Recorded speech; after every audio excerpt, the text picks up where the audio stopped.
If you're wanting to get the best FPS in Hyper Scape, then you've come to the right place, because today we're going to be breaking down all the best settings that you guys are going to want in Ubisoft's brand new Battle Royale. Hey guys, it's FourEyes or Dave here. Welcome back to another video. Today we're taking a look at Hyper Scape, which is Ubisoft's brand new Battle Royale game that they've just released into technical test. This is a game which you can pick up at the moment only by watching Twitch streams and getting Twitch drops. You'll have access to the game for the whole week, and it's a really awesome game. I've played quite a few games of it already, almost had my first win, and what has helped that out a lot is getting the best settings in this game. FPS is key in this game because it's a really fast-paced game and there's a lot of visual stuff to see in front of you at any point because of how detailed the map is. So today I'm going to show you what all the best settings are to get the highest FPS in-game while still preserving a lot of clarity and being able to see enemies and basically allow you to play a lot better. So let's jump into the settings menu. We're in the hub at the moment, and before we jump into video settings, I will just quickly say, make sure your mouse acceleration is turned off. This was turned on automatically for me, and this will screw over your game completely if you have this set. So switch that to off, and now we'll jump into video settings. So starting from the top area, the display options, we want to make sure we're running in full screen. This will make sure that as it says here, it will take full advantage of the hardware's capabilities. It won't be rendering anything in the background. If you've got like a Chrome tab open or something, it will just be focused completely on the game and give you the best FPS. Next is resolution. Ideally, you should be having this on the max resolution that your native resolution is. So for me, 1440p, 2560 by 1440. For a lot of you guys, it'll be 1920 by 1080, but just select the max one and we're good there. Refresh rate, make sure this is set to the max refresh rate of your monitor. I've got a 144 Hz monitor, so make sure you've got that set so you get that smooth gameplay. If you're on 60 Hz, then that's fine, set it to that. But for me, it's 144. And then here we just select what monitor we want to use. Next, we have advanced options. VSync, we do not want this on. If we're trying to get something like G-Sync working in this game, you shouldn't be using VSync in-game anyway. You should be using it outside of game in your NVIDIA settings and setting G-Sync there. So in-game, make sure VSync is off so we're not getting any input lag when we're playing. Aspect ratio, set this to auto. It should, for most people, be 16 by 9. There might be a potential of stretched resolutions in this game, but for now, I haven't really seen it, so just set it to auto or 16 by 9. That's pretty standard for 1080p or 1440p. Widescreen letterbox, make sure that's off. Field of view is an interesting setting. A lot of people will just try and jack this up as much as they can. A couple of bad things about this. Firstly, going above, say, about 95 to 100, you end up actually losing a lot of frame rate because you end up seeing more on your screen because you can see further angles left and right. So I would actually have this set to about 95 to 100, as I said. That'll give you a good advantage over people who are running lower FOV, so you can see left and right a lot more. It also makes the game feel like it's going a lot quicker, which is a lot of fun, but it will also preserve that FPS. Brightness is personal preference, but make sure you've got it set not too bright, not too dark, just the right level so that you can see everything on your screen. This game is pretty bright, so you might have to turn it down a little bit to start with. So next, jumping into graphical quality. This is where all of our detailed options are that we're going to need to change around a little bit to make the game look nice and clear, but also conserve some of that frame rate so that we're not dropping down too much. So overall quality at custom so that we can set all the options below it. Animation quality, key thing here, as you can see on the right, it says set the animation quality and the level of detail of the contenders. Level of detail, or LOD, is a really important option, especially in a lot of Ubisoft games like Rainbow Six.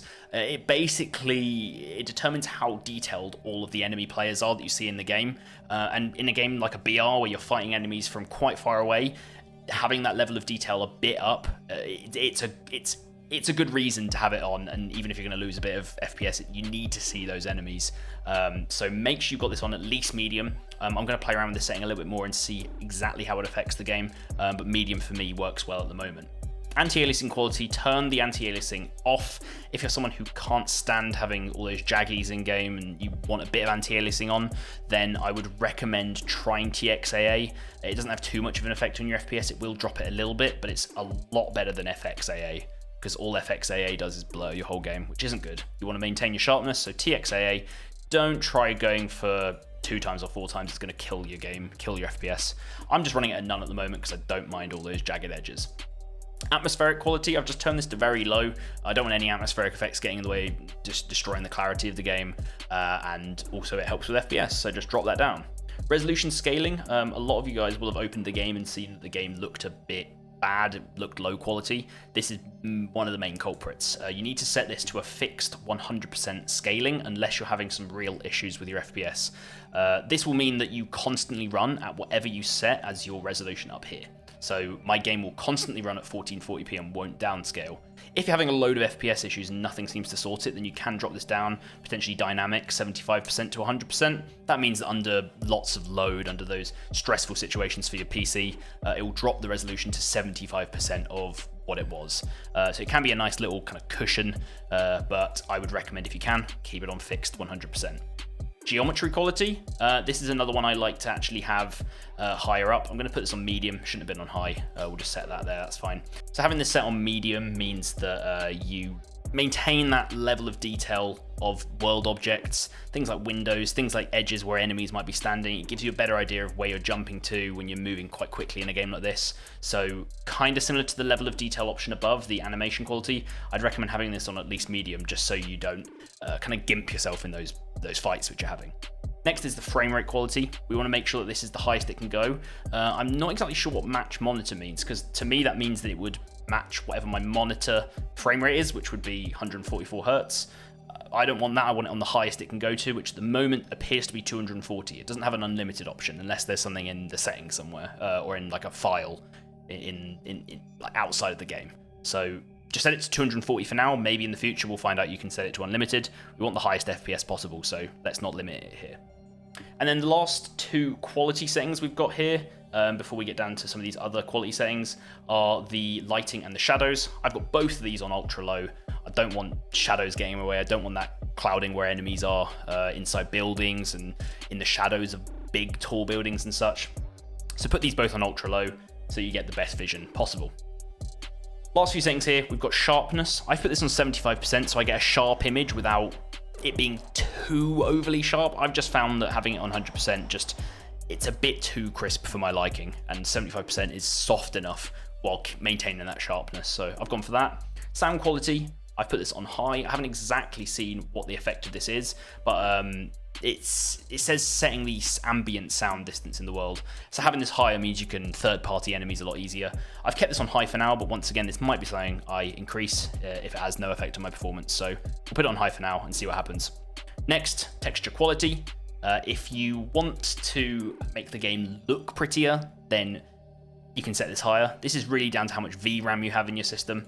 I don't like my walls looking like plain colored surfaces. I just can't stand it. A lot of really professional try-hard players will want this on ultra low, but for normal people who want at least a bit of eye candy, put this on medium at least so that you can, see what the game looks like.